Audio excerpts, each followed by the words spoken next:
Hello நண்பர்களே, குவைத்தில் வெளிநாட்டவர்கள் இன்னும் பயோமெட்ரிக் ஃபிங்கர் பிரிண்ட்டை வைக்கல அப்படின்னா செப்டம்பர் 30ஆம் தேதியோட உங்களுக்கு ஒரு பெரிய பிரச்சனை வரப்போகுது. அது என்ன அப்படிங்கிறத பார்க்க போகிறோம். அடுத்து 50 வயசு இருக்கக்கூடிய இந்திய நாட்டை சார்ந்த ஒரு நபரை குவைத்திகள் ஒட்டகம் மேய்க்க வச்சுருக்காங்க. அந்த நபரை தற்பொழுது என்ன செய்ய போகிறாங்க அப்படிங்கிறதையும் பார்க்க போகிறோம். நிறையா குவைத் பற்றிய முக்கியமான செய்திகள் இந்த வீடியோவில் இருக்குது. வீடியோ முழுவதுமாக பாருங்கள். முதல் செய்தி, ஜெலிபல் ஸ்வைக் குவைத்தில் அதிக வெளிநாட்டவர்கள், குறிப்பாக லேபர்ஸ் அதிகமாக வசிக்கக்கூடிய ஒரு பகுதி. இதனாலேயே அந்த ஏரியா ரொம்பவே குப்பையும் கூலமாக, ரொம்பவே கலீஜாக இருப்பதாக கருத்துக்கள் வந்திருக்கு.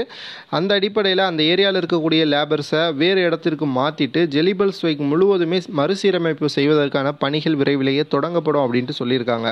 இதற்கு இடையில் செக்யூரிட்டி கேம்பெயினும் அங்கே அதிக அளவில் தற்பொழுது நடந்துகிட்டு இருக்கு. நேற்று மட்டும் 19 வெளிநாட்டவர்கள் அங்கே விசா இல்லாமல் இல்லீகலாக பிடிபட்டிருக்காங்க. அதிகமான போக்குவரத்து விதிமீறல்களும் நேற்று பதிவு செய்யப்பட்டிருக்கு. விரைவிலேயே ஜெலிபல் ஸ்வைக்கை விட்டு வெளிநாட்டவர்கள் போவதற்கான வாய்ப்புகள் இருக்கு. அடுத்த செய்தி, குவைத் ஏர்போர்ட்டில் பார்த்தீங்கன்னா ட்ராலியை தள்ளிட்டு போகிறதுக்குனே ஒருத்தவங்க இருப்பாங்க. அந்த ட்ராலியை தள்ளிட்டு போகிறதுக்கு ஒரு தினார் நம்மள்ட்ட இருந்து வாங்குவாங்க. அதே நேரத்தில் ஃப்ரீயாகவும் நம்ம ட்ராலியை எடுத்து யூஸ் பண்ணிக்கொள்ள முடியும்.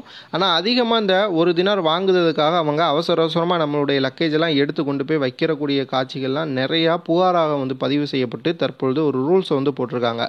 ஏர்போர்ட்டுக்கு வரக்கூடிய பயணிகள் ஃபஸ்ட்டு ஃப்ரீ ட்ராலி அவங்களுக்கு வேணும்னா அதை எடுத்துகிட்டு கிடட்டும். அப்படி இல்லை, தள்ளிட்டு வர்றதுக்கு ஆள் வேணும்னா மட்டும் அந்த ஒரு தினார் அந்த நபரோட சேர்ந்து அந்த ட்ராலியை கொடுங்க.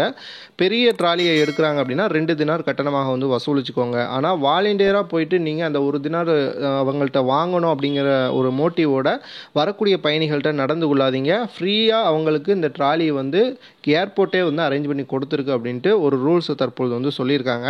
ஸோ இனிமேல் ஏர்போர்ட் போகக்கூடியவங்க ஃப்ரீ ட்ராலியை மேக்ஸிமம் யூஸ் பண்ணுங்கள். உங்களால் முடியாது அப்படின்னா அந்த ஒரு தினார் கொடுத்து ட்ராலியை தள்ளிட்டு போகிறதற்கு ஆளை கூப்பிட்டுக்கோங்க. இந்த பிரச்சனை இன்னையோட முடிவடைஞ்சிச்சு அப்படின்ட்டு சொல்லியிருக்காங்க.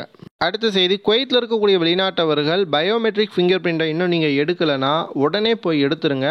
ஏற்கனவே நம்ம சொன்னது தான், அதை எவ்வளோ சீக்கிரம் நாம் எடுக்கிறோமோ அவ்வளோ சீக்கிரம் நமக்கு நல்லதுன்னு இப்போ ஒரு புதுசு ரூல்ஸை போட்டிருக்காங்க. என்னென்னா, இந்த பயோமெட்ரிக் ஃபிங்கர் பிரிண்ட்டை எடுக்காமல் இருக்கிறவங்க எந்த ஒரு டிரான்சாக்ஷனும் குவைத்தில் பண்ண முடியாது.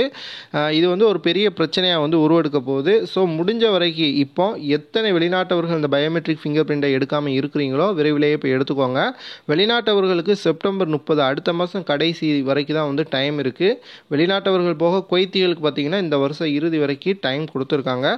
ஸோ முடிஞ்ச வரைக்கும் இந்த வீடியோவில் பார்க்கக்கூடிய நண்பர்கள், உங்களுடைய நண்பர்கள் பயோமெட்ரிக் ஃபிங்கர் பிரிண்ட் எடுத்துட்டாங்களா இல்லையா அப்படிங்கிறத உறுதிப்படுத்திக்கோங்க. அப்படி தெரியாத நபர்களுக்கு இந்த வீடியோவை ஷேர் பண்ணி தெரியப்படுத்துங்க. அடுத்த செய்தி, குவைத்தில் நம்முடைய இந்திய நாட்டை சார்ந்த ஒரு நபர் வீட்டு வேலைக்காக குவைத்தி வீட்டிற்கு வந்த பிறகு அவரை கொண்டு போய் பாலைவனத்தில் ஒட்டகம் மேய்க்க விட்டுருந்தாங்க. இது ஒரு சில தினங்களுக்கு முன்பே நாம் வீடியோவாக பதிவிட்டிருந்தோம். தற்பொழுது குவைத்தினுடைய அனைத்து மீடியா சேனல் மற்றும் நியூஸ் பேப்பர்ஸ்லையும் இது வந்திருக்கு. அந்த நபர் சவுதி அரேபியா பார்டரில் இருக்கிறதா தகவல் தெரிவிக்கப்பட்டிருக்கு. இந்திய தூதரகமும் குவைத்தினுடைய தூதரகமும் இணைந்து அந்த நபரை கண்டுபிடித்து சவுதி அரேபியாவினுடைய துணையோட சொந்த நாட்டிற்கு, அதாவது அவரை தெலுங்கானாவிற்கு அனுப்புவதற்கான முயற்சிகள் மேற்கொள்ளப்பட்டுக்கிட்டு இருக்கு. வீடியோ பார்க்கக்கூடிய நண்பர்கள் குவைத்திற்குள்ளே வரணும் அப்படின்னா சேஃப்டியாக ஏஜென்சியை சரியான முறையில் தேர்ந்தெடுத்து உள்ளே வாங்க. இல்லை அப்படின்னா இந்த மாதிரி தான் சிக்கலில் மாட்ட நேரிடும். வீடியோ பார்க்கக்கூடிய நண்பர்கள் இந்த வீடியோ குறித்து உங்களுடைய கருத்துக்களை கீழே கமெண்ட் பாக்ஸில் பதிவு பண்ணுங்கள். சேனலை மறக்காமல் சப்ஸ்கிரைப் பண்ணிவிட்டு உங்களுடைய நண்பர்களுக்கும் ஷேர் பண்ணிவிடுங்க. மறக்காமல் லைக் பண்ணிக்கோங்க.